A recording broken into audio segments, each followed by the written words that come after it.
नमस्कार, स्वागत है आप सभी का एक बार फिर से आनंदीबाई हरसे सरस्वती बालिका विद्या मंदिर इंटर कॉलेज जालौन की ऑनलाइन स्टडी एजुकेशन में मैं धर्मेंद्र कुमार सिंह राजा सर आज यहाँ पर जो विषय है वो मैं आपको पढ़ाऊँगा विज्ञान। ठीक है, और अगर बात की जाए तो ये हमारा जो है कक्षा 10 की है ना, जो केमिस्ट्री पोर्शन है यानी कि रसायन विज्ञान है वो मैं आपको यहाँ पर पढ़ा रहा हूँ। पाठ की अगर बात की जाए तो हमारा पाठ जो है वो दूसरा चल रहा है। पाठ का नाम है अम्ल क्षार तथा लवण। ठीक है, लेक्चर की बात की जाए बच्चा तो ये हमारा 17वां लेक्चर है। इससे पहले मैंने आपके जो 16 लेक्चर हैं और अपलोड किए हैं यूट्यूब पर। अगर आपने वो नहीं देखे हैं तो जाके देख लीजिए ताकि आपको ये वाली चीज़ें जो हैं वो आसानी से क्लियर हो जाए। ठीक है, ये बढ़िया चैप्टर था आपका, बहुत सारे कंपाउंड बहुत सारी चीज़ों के बारे में हमने इस चैप्टर में डिस्कस किया है। ठीक है, अब बस चैप्टर जो है हमारा समाप्ति की ओर। ठीक है, एक शायद आज हमारा तीसरा कंपाउंड है ये कंप्लीट होगा, उसके बाद प्लास्टर ऑफ पेरिस यानी POP जिसको कहते हैं वो बचेगा, उसके बाद हमारा चैप्टर क्लोज। ठीक है बच्चा, चलिए बेटे देखते हैं। This is my YouTube channel. अगर आपने अभी तक मेरे यूट्यूब को सब्सक्राइब यानी मेरे चैनल को सब्सक्राइब नहीं किया है तो चैनल को सब्सक्राइब कर लीजिए। इससे होगा क्या कि जब भी मैं कोई वीडियो अपलोड करूँगा तो समय से आपके पास एक नोटिफिकेशन आ जाएगा जिससे आपकी कोई भी वीडियो बच्चा मिस नहीं होगी। ठीक है, चलिए बेटा आगे देखते हैं। जैसे कि हमने आपको बताया है कि पाठ जो है वो हमारा है अम्ल क्षार एवं लवण। ठीक है, तो हमने अम्ल क्षार लवण तीनों के बारे में पढ़ लिए। अब बस हम लोग कर क्या रहे हैं, हम कुछ लवणों के बनाने की विधि सीख रहे हैं। ठीक है, जो हमारे लिए यूजफुल हैं या जो हमारे सिलेबस में दिए गए हैं ऐसा समझ लीजिए। ठीक है बच्चा, देखिए अब अगर बात की जाए तो ये हमारा तीसरा कंपाउंड है। इससे पहले मैंने आपको 2 कंपाउंड पढ़ा दिए हैं। अब बोलेंगे सर वो कौन से थे। आप अगर लेक्चर को रेगुलर यानी कि ज्वाइन कर रहे होंगे तो आपको पता होगा कि मैंने आपको धावन सोडा और बेकिंग सोडा यानी कि खाने वाले सोडा 2 कंपाउंड आपको पढ़ा दिए हैं और इसकी बनाने की विधि इससे पहले वाले लेक्चर में मैंने आपको बता दी है। और अगर आपको नहीं देखा है तो उसको पहले देख लेना। ठीक है बच्चा, आगे चलते हैं और अब हम देखते हैं कि इसकी फिजिकल प्रॉपर्टीज़ पर हम लोग पहुँच गए थे। यानी कि बनाने की विधि तो हमने सीख ली थी, अब हमको इसकी फिजिकल प्रॉपर्टीज़ जो हैं वो हमको देखनी है कि फिजिकल प्रॉपर्टीज़ आखिर इसकी होती क्या है। तो बच्चे एक बार ध्यान रखना कि आपको ये दिखाई दे रहा है ना, ये वाइट वाइट कलर का जो आ रहा है इसी को बेटा हम लोग कहते हैं ब्लीचिंग पाउडर यानी कि व्यंजक चूर्ण। ठीक है, सबसे पहले तो जब आप कोई भी कंपाउंड को पढ़ते हैं तो बेटा आपको उसका अणुसूत्र पता होना चाहिए। ठीक है, अच्छा तो इसका अणुसूत्र होता है CaOCl2। इसे कैल्शियम ऑक्सीक्लोराइड या कैल्शियम हाइपोक्लोराइड भी कहते हैं। ठीक है, हिंदी की बात की जाए तो हिंदी में इसको कहा जाता है व्यंजक चूर्ण। ठीक है, अब अगर बात की जाए किस प्रकार का दिखाई देता है तो आपको दिखाई दे रहा होगा ये वाइट वाइट कलर का, ये आपको जैसे आपको देखना आटा डला हो या नमक जैसे आप कहेंगे कृष्ण। ठीक है, तो यहाँ पर ये ऐसे भुरभुरा टाइप का ठोस पदार्थ होता है। ठीक है ना, अगर इसकी बात की जाए तो व्यंजक चूर्ण कैसा होता है, ये सफ़ेद रंग का ठोस पदार्थ चूर्ण नुमा जो पदार्थ होता है। और अगर मार्केट में ये आपको इस रूप में, इस पैकेट जो आपको दिखाई दे रहा है इस रूप में बेटा आपको ये प्राप्त होता है। ठीक है, बहुत सारी जगह इसका यूज किया जाता है, वो हम लोग आगे पढ़ेंगे कि मतलब कहाँ कहाँ इसका किस प्रकार से यूज होता है। ठीक है, तो अभी के लिए आपको इतना जानना है कि इसमें होगा क्या। ये बेटा वाइट कलर का आपका चूर्ण होता है। ठीक है, अच्छा इसकी कुछ और चीज़ें जानते हैं। क्या जानते हैं, जल में घुल जाता है तो आप कहेंगे घुल जाता है, बट बेटा इसमें कुछ मात्रा में अशुद्धियाँ होती हैं। ठीक है, तो इस कारण इसकी जो पूर्ण रूप से ये जल में नहीं घुलता है, यानी कि थोड़ी बहुत मात्रा में आपका जो होता है वो शेष रह जाता है। ठीक है, जैसे चीनी घुल जाती है, नमक घुल जाता है, तो पूर्ण रूप से वो घुल जाते हैं, लेकिन यहाँ पर ये पूर्ण रूप से नहीं घुलता है। ठीक है, तो ये आपको ध्यान रखना है। क्या बताया हमने, ये इस प्रकार से दिखाई देता है और अगर आप मार्केट में इसको लेने जाएंगे तो ये इस प्रकार के पैकेटों में आपको दिखाई देगा। ठीक है बच्चा, चलिए बेटा आगे देखते हैं। अब यहाँ पर सामान्य गुण जो है और सामान्य गुणों में भी हमको पढ़ना है भौतिक गुण यानी कि फिजिकल प्रॉपर्टीज़। ठीक है, अब फिजिकल प्रॉपर्टीज़ आप लोग जानते ही हैं, जैसी बात है हम किसी को देखते हैं उसकी आकृति क्या होती है, उसका रंग क्या होता है, कैसा दिखाई देता है, तो ये सब चीज़ें आपकी भौतिक गुणों में आ जाती हैं। ठीक है बच्चा, तो अगर बात की जाए पहले की तो यह हल्के पीले रंग का चूर्ण होता है। ठीक है, हल्का पीलापन होता है इसमें। ठीक है, यहाँ पर आपको वाइट दिखाई दे रहा है, हल्का सा पीलापन, बिल्कुल हल्का है ना, पीलापन आप इसमें होता है। ठीक है, दूसरी अगर बात की जाए तो यह जल में विलय होता है, यह जल में घुलता है। जैसे कि हमने आपको पहले बताया कि अशुद्धियाँ कुछ होती हैं इसमें, इस कारण यह जल में पूर्ण रूप से नहीं घुल पाता है, यानी कि पूर्ण रूप से विलय जो है वो नहीं हो पाता है। चौथे पॉइंट की बात की जाए बच्चा तो इसमें क्लोरीन जैसी गंध आती है, क्योंकि पता है आपको इसका फॉर्मूला क्या होता है CaOCl2। इसमें जाहिर सी बात है कि क्लोरीन है तो इसमें क्लोरीन जैसी गंध आएगी। ठीक है ना, तो चार हमारे ये फिजिकल जो प्रॉपर्टीज़ हैं चार हो गई। यह हल्के पीले रंग का चूर्ण होता है। दूसरा, यह जल में विलय होता है। तीसरा, अशुद्धियों के कारण यह जल में पूर्ण रूप से विलय नहीं होता है। और चौथे की अगर बात की जाए तो इसमें क्लोरीन जैसी गंध आती है। ठीक है बच्चा। अच्छा, आगे देखो बेटा, अब फिजिकल प्रॉपर्टीज़ के बाद हम लोग पहुंचते हैं बेटा रासायनिक गुणों पर। ये आपके लिए बहुत ज़्यादा महत्वपूर्ण हो जाते हैं। क्यों हो जाते हैं? क्योंकि भाई आप लोग पढ़ तो रसायन विज्ञान ही रहे हैं, तो यहाँ पर आपके भौतिक गुण ज़्यादा मायने नहीं रखते हैं, है ना। आपके मायने क्या रखते हैं कि केमिकल प्रॉपर्टीज़ आपको कितनी पता है। ठीक है, और यहाँ से ही क्वेश्चन आपको डीपली अलग अलग तरीके से क्वेश्चन आपसे पूछ लिया जाता है। ठीक है, तो रासायनिक गुणों में जो हमारा पहला गुण है उसमें हमने लिखा है, हेडिंग का नाम है अपघटन। ठीक है, तो अपघटन बच्चे इसका क्या होता है? ठीक है, तो अगर ब्लीचिंग पाउडर को, है ना, धीरे धीरे एक इसमें क्वालिटी होती है कि अगर इसको खुला रख दिया जाए, क्या रख दिया जाए? खुला रख दिया जाता है, तो ये धीरे धीरे स्वयं अपघटित होता है। यानी कि वातावरण जो ऑक्सीजन होती है ना, अन्य गैसेज होती हैं हमारे वातावरण में, आसपास जलवाष्प होती है, इन सबकी उपस्थिति के कारण ये क्या करता है, ये अपने आप यानी स्वयं, ठीक है, कोई इसको करवा नहीं रहा है, स्वयं जो है वो अपघटित होता है तथा कैल्शियम क्लोराइड जो है और कैल्शियम क्लोराइड बनाता है। रिएक्शन आपको दिखाई दे रही है, ये आपका फॉर्मूला होता है व्यंजक चूर्ण यानी कि कैल्शियम ऑक्सीक्लोराइड का, यानी कि व्यंजक चूर्ण का। ठीक है, और जब ये अपघटित होता है तो अब क्या असर, ये अपने आप होता है? बिल्कुल होता है भाई, इसको वातावरण से क्रिया करता है और ये CaCl2 यानी कि कैल्शियम क्लोराइड, और ये कैल्शियम क्लोराइड फॉर्मूला होता है CaClO3 का होल ट्वाइस।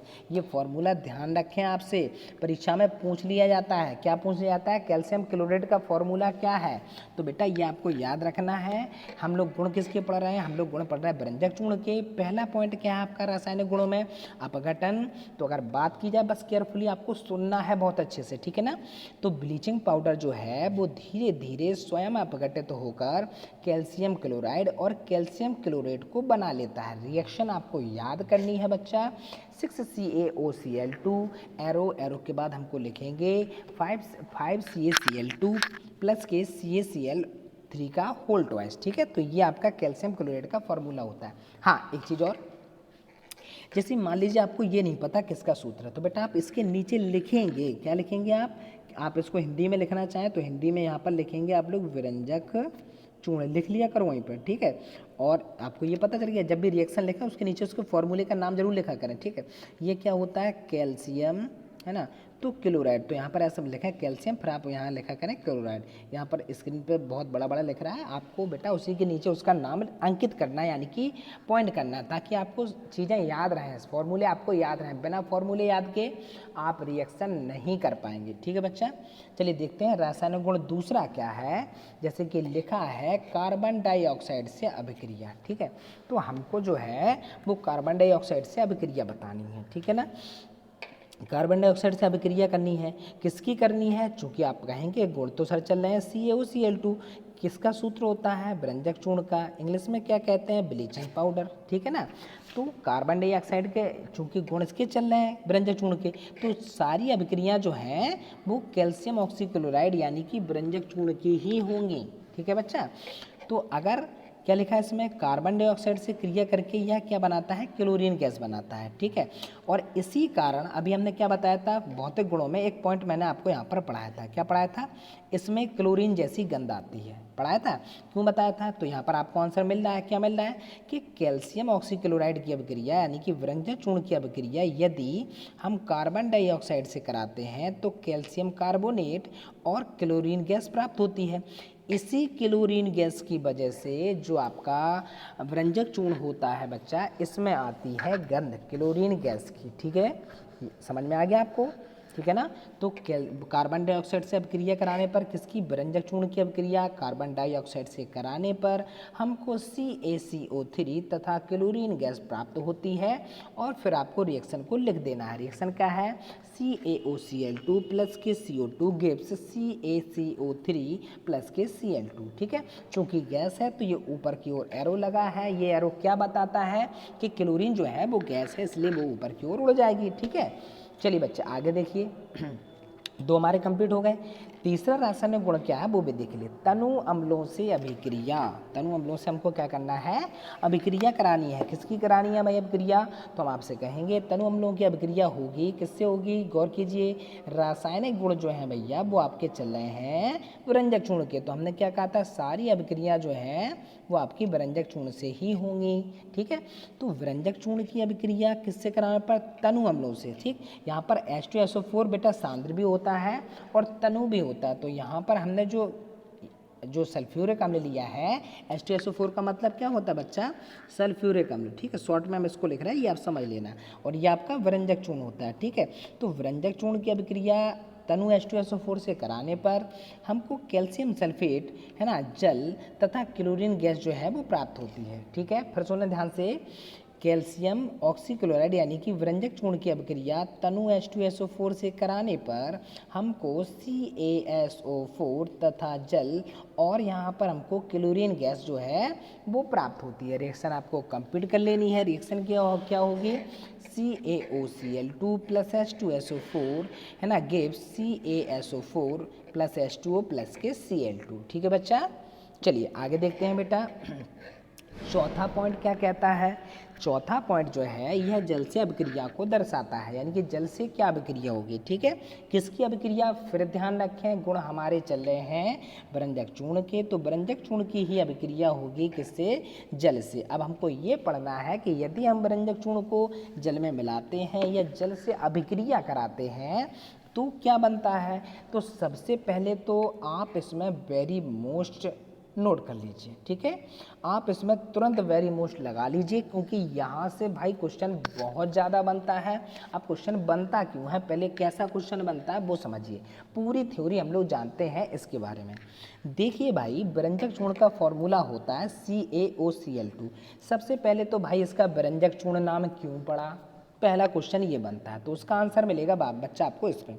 देखो होता क्या है बच्चा, जब हम कैल्शियम ऑक्सीक्लोराइड यानी कि विरंजक चूर्ण की अभिक्रिया जल से कराते हैं, किससे कराते हैं, जल से, तो हमारा बनता है CaCl2 और CaOH का होल ट्वाइस यानी कि कैल्शियम क्लोराइड और कैल्शियम हाइड्रोक्साइड, और यहाँ पर बनता है HClO। इसको क्या बोलते हैं, है ना, कोई बताएगा हमको, इसको हाइपोक्लोरस अम्ल बोलते हैं। ठीक है, बोला जाता है HClO, यहाँ पर ध्यान रखें आप लोग। ठीक है, अच्छा अब हमको क्या करना है, ये जो होता है भाई ये होता है अस्थाई। कैसा होता है बच्चा, अस्थाई होता है ये। ठीक, अस्थाई होने के कारण ये क्या करता है, ये अपघटित हो जाता है पुनः।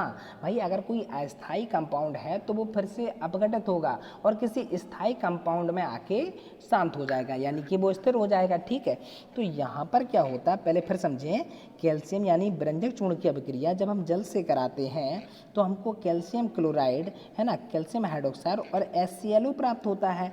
ये कैसा होता है बच्चा, ये होता है अस्थाई। अस्थाई होने के कारण यह पुनः अपघटित होता है और बनाता है HCl, और यहाँ पर क्या बनाता है आपका O बनाता है। अब O में एक चीज़ बच्चा आपको याद रखना है, इसमें लगा नहीं है तो आप इसमें बॉक्स लगा लेंगे ये इस प्रकार से, यानी कि जो बड़ा बॉक्स होता है आप उसको हमें, अब जब रिएक्शन लिखेंगे तो जो ऑक्सीजन है वो बच्चा यहाँ पर क्या करेंगे, आप लोग ऐसे बॉक्स में लिखेंगे, इस बॉक्स में ऐसा ऑक्सीजन को। ठीक है, अब इसको बोला क्या जाता है, इसको बोला जाता है नवजात ऑक्सीजन। क्यों बोला जाता है, क्योंकि नवजात ऑक्सीजन जो है वो तो पुनः कोई चीज़, मतलब हाल की हाल कोई चीज़ प्राप्त हो, तुरंत बनाई जाए आपको और तुरंत उसको अभिक्रिया में यूज कर लिया जाए, तो ऐसे ही चीज़ को हम लोग कहते हैं नवजात, यानी कि तुरंत, है ना, बनने वाली कोई चीज़ होती है उसको नवजात। ठीक है, तो नवजात ऑक्सीजन प्राप्त होती है। अब इसमें क्या क्वालिटी है, बोले सर भाई इसमें ये क्वालिटी है कि अगर ये जो नवजात ऑक्सीजन प्राप्त हो रही है, अगर इसकी किसी हल्के रंग से अभिक्रिया कराएं, यानी कि रंगीन पदार्थों से अभिक्रिया कराएं, किसकी कराएं, नवजात ऑक्सीजन की। हमने क्या कहा, नवजात ऑक्सीजन जब भी आप लिखेंगे तो इस बॉक्स में लिखेंगे। ठीक है, तो रंगीन पदार्थों की अभिक्रिया नवजात ऑक्सीजन से कराने पर उनका कलर उड़ जाता है। क्या उड़ जाता है, कलर उसका उड़ जाता है रंगीन पदार्थों का, और वो कलरलेस यानी कि रंगहीन हो जाते हैं। समझ में आ रहा है, फिर सुने गौर से, कैल्शियम ऑक्सीड क्लोराइड की अभिक्रिया जल से कराने पर हमें 3 चीज़ें प्राप्त होती हैं, जिसमें आपका HCl जो होता है यह अस्थायी होता है। अस्थायी होने के कारण यह नवजात ऑक्सीजन देता है। नवजात ऑक्सीजन जब भी किसी रंगीन पदार्थ से अभिक्रिया करता है तो वह उसके रंग को उड़ा देता है। क्या कर देता है? उड़ा देता है, यानी कि उसके रंग को गायब कर देता है। यह अभिक्रिया जो है वो क्या कहलाती है ना? इस अभिक्रिया को हम लोग कहते हैं विरंजक की अभिक्रिया। ठीक है, विरंजक अभिक्रिया कहते हैं। क्या कहते हैं इसको बच्चा? विरंजक अभिक्रिया कहते हैं। ठीक है, तो ये बच्चा आपको याद रखना है, ये बेटा आपको भूलना नहीं है। वेरी मोस्ट, इसको टिक कर लीजिए, परीक्षा में हो सकता है कि आपसे पूछ भी लिया जाए इस साल। ठीक है, हाँ, एक चीज़ और बच्चा क्या याद रखना है आपको, दूसरी बात आपको ये याद रखिए, क्वेश्चन कैसा बनता है कि इसकी क्या बोलते हैं, विरंजक चूर्ण की जो अभिक्रिया है वो विरंजक अभिक्रिया को लिखिए। तो इस पूरी अभिक्रिया को हम लोग विरंजक अभिक्रिया कहते हैं, इसीलिए भाई इसका नाम पड़ा विरंजक चूर्ण। क्या पड़ा? विरंजक चूर्ण, क्योंकि ये जो कलर जब रंगीन पदार्थों की ऑक्सीजन से अभिक्रिया होती है तो इसके रंग को उड़ा देती है और ये इसको क्या कर देती है? रंगहीन पदार्थ का निर्माण करती है। तो यही जो अभिक्रिया है भाई, इसी अभिक्रिया को तो हम लोग कहते हैं विरंजक अभिक्रिया। क्या कहते हैं हम लोग? विरंजक अभिक्रिया। ठीक है, उम्मीद है कि ये चीज़ बेटा आपको समझ में आ गई होगी, क्लियर हो गई बात हमारी। चलिए देखते हैं बेटा 5वां पॉइंट क्या है। 5वां और अंतिम जो रासायनिक गुण है हमारा वो है कोबाल्ट क्लोराइड उत्प्रेरक की उपस्थिति में क्या अभिक्रिया करता है। तो जब कोबाल्ट क्लोराइड उत्प्रेरक की उपस्थिति में यह अपघटित होता है, क्या बनाता है? अपघटित का मतलब कौन? यह का मतलब गुण किसके चल रहे हैं? विरंजक चूर्ण के। तो विरंजक चूर्ण क्या होता है? कोबाल्ट क्लोराइड की उपस्थिति में कैल्शियम क्लोराइड तथा ऑक्सीजन गैस को देता है। क्या देता है? कैल्शियम क्लोराइड तथा ऑक्सीजन गैस देता है। ये बच्चा आपको रखना है याद। क्लियर हो गई हमारी बात? ठीक है ना, समझ में आ गया? हाँ, एक चीज़ और क्वेश्चन ये बनता है कि शायद किसी के दिमाग में ये चल रहा होगा, उत्प्रेरक होते क्या है। तो देखो बेटा, इसका आप बड़े स्तर पर जो अध्ययन है वो आप करेंगे फर्स्ट ईयर की, यानी कि एकादश की कक्षाओं में। ठीक है, अभी बस आप ये जान लीजिए कि जो ऐसे पदार्थ जो अभिक्रिया की क्रियाशीलता को प्रभावित करते हैं, उसकी दर यानी कि देर जल्दी करवाते हैं, कुछ देर में करवाते हैं अभिक्रिया, यानी कि उसको प्रभावित करते हैं किसी ना किसी रूप से, उन्हीं को हम लोग कहते हैं उत्प्रेरक। क्या कहते हैं हम लोग? उत्प्रेरक, यानी कि अभिक्रिया की जो क्रियाशीलता, उनकी दर को कम या ज़्यादा या किसी अन्य तरीके से इफेक्ट करे, ऐसी पदार्थों को हम लोग कहते हैं बच्चा उत्प्रेरक। ठीक है, यहाँ पर बस हमको इतना जानना है। ठीक बच्चा, आगे आ जाओ। अगर हम बात करें उपयोग की तो ब्लीचिंग पाउडर जो है यह क्या करता है? विभिन्न पदार्थों में उपस्थिति होती है इसकी। क्या क्या होती है? पहला तो अभी हाल हमने आपको क्या बताया था, जैसे नवजात ऑक्सीजन बनाते हैं। ठीक है, जो प्रबल ऑक्सीकारक होता है। क्या होता है? ऑक्सीकारक। हाँ, एक क्वेश्चन और, अगर वो ये पूछे विरंजक चूर्ण की अभिक्रिया ऑक्सीकारक गुण के कारण होती है या अपचायक गुण के कारण, तो आपको रखना है ऑक्सीकारक गुण के कारण। और वो क्या बताया था हमने अभी आपको कि पदार्थों के रंगों को क्या कर देती है? उड़ा देती है। ठीक है, इसीलिए इसका जो उपयोग होता है वो रंगों उड़ाने में होता है। किसका उपयोग? विरंजक चूर्ण का किया जाता है, और इसी कारण जो इसका नाम बना है वो क्या बना है? विरंजक चूर्ण बना है। समझ में आ गया? यानी कि इसका उपयोग जो होता है वो नवजात ऑक्सीजन बनाने में होता है। ठीक है, और जो पदार्थ होते हैं है ना, हल्के पदार्थों के रंग उड़ाने में इसका उपयोग किया जाता है, इसी कारण इसका नाम पड़ा विरंजक चूर्ण यानी कि ब्लीचिंग पाउडर। ठीक है, दूसरा अगर उपयोग की अगर बात की जाए तो इसका उपयोग जीवाणुनाशक के रूप में किया जाता है। ठीक है, जीवाणुनाशक का मतलब क्या? जो छोटे छोटे बैक्टीरिया, आपके छोटे छोटे जीवाणु होते हैं, ठीक है, उनको नष्ट करने में, उनको ख़त्म करने में आपका विरंजक चूर्ण जो होता है ये बहुत ज़्यादा कारगर होता है। ठीक है, तो दूसरा उपयोग आपको याद रखना है। क्वेश्चन कहाँ से बनता है? क्वेश्चन यहाँ से नहीं बनता है, क्वेश्चन यहाँ से भी बन सकता है, लेकिन यहाँ से क्वेश्चन आपका ऑब्जेक्टिव बनता है। इनमें से आपको ऑप्शनल क्या पूछा जाएगा? इनमें से किसका उपयोग जीवाणुनाशक के रूप में किया जाता है? तो 4 ऑप्शन आपको दिए जाएंगे। मान लो धावन सोडा दे रहा है, बेकिंग सोडा दे रहा है, ठीक है, विरंजक चूर्ण दे रहा है, पीओपी दे रहा है, तो आपको टिक किस पे करना है? विरंजक चूर्ण। ये क्या होता है? जीवाणुनाशक होता है। ठीक है बेटा, उपयोग की अगर तीसरे की बात की जाए तो तीसरा इसका उपयोग होता है रासायनिक उद्योगों में अपचायक के रूप में। किसके रूप में? रासायनिक उद्योगों में अपचायक के रूप में। अगर चौथे की बात की जाए तो बेटा पेयजल को जीवाणु रहित बनाने में। क्या बनाने में? पेयजल को जीवाणु रहित बनाने में। अगर जो टंकी जैसे पानी वाली होती हैं बच्चा, तो इनमें साल में, महीने में या जब भी इनकी सफाई होती है, वो इनका निश्चित टाइम होता है, तो उस समय में ये उसमें मिलाते हैं ब्लीचिंग पाउडर ही मिलाते हैं, यानी कि दवाई जो होती है वो उसमें मिला देते हैं। हैं। क्यों मिला देते हैं? क्योंकि इससे जो उसमें जल में बैक्टीरिया होते हैं खराब, जो हमें हानि पहुंचा सकते हैं, वो नष्ट हो जाते हैं। जल का शुद्धिकरण होता है। कुछ समय तक पानी का टेस्ट जो होता है वो भी बदल जाता है।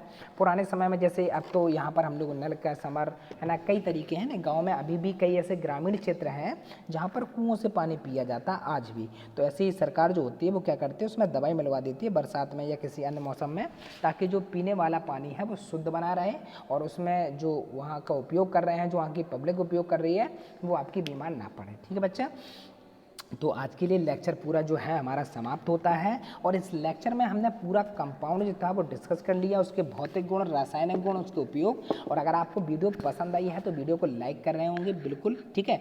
और एक चीज़ और आशा करते हैं कि आप सभी बेटा मेहनत से पढ़ रहे होंगे आपके घरों में, ठीक है। कोशिश की जा रही है आपका बहुत अच्छी स्टडी हम लोग पहुँचाएँ, यानी कि बहुत अच्छा मटेरियल आपको दें, ताकि आपके घर बैठे स्टडी जो है वो लगातार अच्छे रूप से बनी रहे। ठीक है बेटा, इसी के साथ धन्यवाद।